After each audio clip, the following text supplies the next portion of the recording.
بسم الله الرحمن الرحیم. نن زمونږ د علم النحو 110 نمبر درس دی. منصوباتو کې 3 نمبر منصوب شروع شو. مفعول له دا 5 مفاعیل خمسه دی ته وایي 5 مفعولونه وي دي دې ته وایي مفاعیل خمسه مفاعیل خمسه یو پکې وی ګورئ یو پکې وی مفعول به ٹھیک شو یو وی مفعول مطلق مونږ چې کوم ویلو بل وی مفعول له ٹھیک شو جی چې کوم به نن وایو مفعول له بل وی مفعول معه بل وی مفعول فيه. نو ګورئ دا 5 مفعولونه شو 1 2 3 4 5 دې ته مفاعیل خمسه وایي. د مفعول جمع مفاعیل دی او خمسه 5 ته وایي. نو دا 5 مفاعیل دي او دوی به همیشه منصوب وي. منصوب حالت نصب کې به وي. نو منصوباتو کې اول دا 5 چې کوم مفاعیل دي د دې باز شروع دی. اول نمبر دی نه مخکې اول نمبر مونږ مفعول به وپېژندو چې مفعول به څه ته وایي. کم په چا باندې چې هغه کار واقع کیږي په چا باندې چې کار وشي یا د چا مدد وشي یا څوک ووهلی شي یا په چا ظلم وکړی شي نو دا هغه کس ته چې دی هغه ته مفعول به وایي. ښه جي بیا مفعول مطلق هم وي چې هغه یو اسم مصدر وي د فعل نه وروستو راځي او د هغې فعل مصدر وي. د هغې فعل مصدر وي خو د فعل نه وروستو اول فعل وي ورپسې همغه شانتې بیا دغه هم وي دا اسم مصدر وي دا چې کوم مفعول مطلق دی. نن به موږ مفعول له وایو. مفعول له څه ته وایي؟ مفعول له داسې اسم ته وایي. دا یې زده کړئ ښه جي. مفعول له داسې اسم ته وایي د کم اسم د وجې چې دا فعل راشي دا کار وشي دا فعل چې د کم اسم د وجې کیږي د چا د کم کار د کم اسم د وجې چې دا کار کیږي که نه هغې اسم ته مفعول له وایي. مفعول له داسې اسم ته وایي.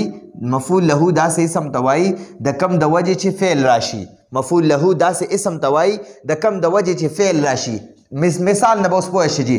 لکه مثلا ضربتو معنا ده ما وخلو کړه زیدن زید ما زید ووخلو ټیک شوه.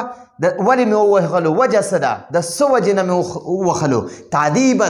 دا تعدیبا وګوره دا تعدیبا دا یو اسم مصدر دی ټیک شوه اسم مصدر دی ټیک شوه. نو د ادب د زده کړې دپاره مې ووخلو دا ما ځکه ووخلو چې ادب یې زده کړي. د ادب د زده کړې د وجې نه مې زید ووخلو. زید مې د ادب د زده کړې د وجې نه ووخلو چې ادب یې زده کړي ټیک شوه. زید مې ځکه ووخلو چې ادب یې زده کړي. نو موږ داسې وایو زید مې د ادب د زده کړې د وجې نه د ادب د وجې نه یا د ادب د زده کړې د وجې نه مې زید ووخلو. نو ضربه دا ضربه چې دی دا پکې فعل دی. دا تو ضمیر مرفوع متصل دا پکې فاعل دی ټیک شوه. او دا زیدن چې دی زید واخل خوړلی دی نو دا مفعول به دی مفعول به. او دا تعدیبا د ادب د وجې نه د تعدیب د وجې نه دا وخلو شو. د تعدیب د وجې نه دا وخلو شو. د ادب د وجې نه دا وخلو شو ټیک شوه. نو دا وخل فعل دی دا کار دی او د څه د وجې نه دا کار وشو د ادب د وجې نه. نو د دې د کم اسم د وجې نه چې د کم اسم د وجې نه چې فعل راشي که نه نو هغه اسم ته مفعول له وایي ټیک شوه. نو دا مفعول له دی مفعول له. نو فعل د خپل فاعل او مفعول به او مفعول له سره جمله فعلیه خبریه شوه. اوس په دې نور مثالونو کې بیا ښه پوه شئ جي ٹھیک شوه. نو مفعول له داسې اسم ته وایي د کم د وجې چې فعل راشي. لکه ضربتو زیدن تعدیبا ما د ادب د زده کړې دپاره زید ووخلو چې ادب یې زده کړي ټیک شوه. په دې جمله کې تعدیبا مفعول له دی. تعدیبا مفعول له دی. مفعول له څه ته وایي د کم اسم د وجې چې دا کار وشي. دا وخل ولې وشو د وخلو وجه څه ده ادب یې زده کړه. دا وخلو وجه سره چې ادب زده کړي. نو ګورئ دا تادیبا ادب ته وایي. دا ادب زده کړې د وجې نه دا وخلو شو. مفعول دا تادیبا مفعول له دی ځکه چې د دې ادب د وجې نه دا کار وشو د دې ادب د وجې نه دا کار وشو. دغه شان بل مثال قمت اکراما لزید قمت زه ودرېدم دا ودرېدل یو کار دی د ولې ودرېدې د څه وجې نه ودرېدې د اکرام د وجې نه ودرېدم د احترام د وجې نه ودرېدم د عزت د وجې نه ودرېدم د چا د عزت د وجې د چا دپاره د زید دپاره ټیک شوه لزیدن نو دا قم دا قامه پکې فعل دی دا پکې فعل دی دا به دې خوا دلته به کو دا قامه پکې فعل دی او دا تو ضمیر مرفوع متصل پکې فاعل دی ټیک شو جی دا اکرامن پکې دا ګوره د دې اکرام د احترام د عزت د وجې نه د عزت د وجې نه ټیک شوه نو دا اکرامن پکې مفعول له دی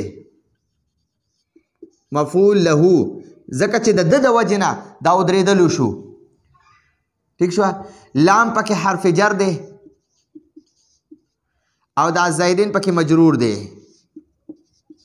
نو دا حرف جار مجرور چې ملو شي نو دې ته وایي متعلق نو دا د فعل متعلق کیږي ها نو فعل د خپل فاعل او مفعول به او متعلق سره جمله فعلیه خبریه شو جمله فعلیه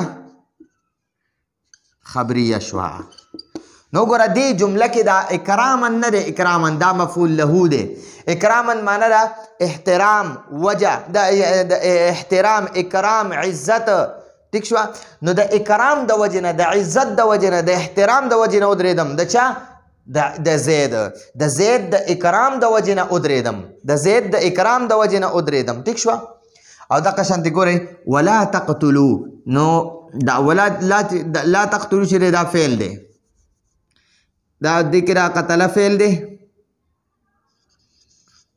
دا واو پکې فاعل دی ضمیر مرفوع متصل فاعل دی اولاد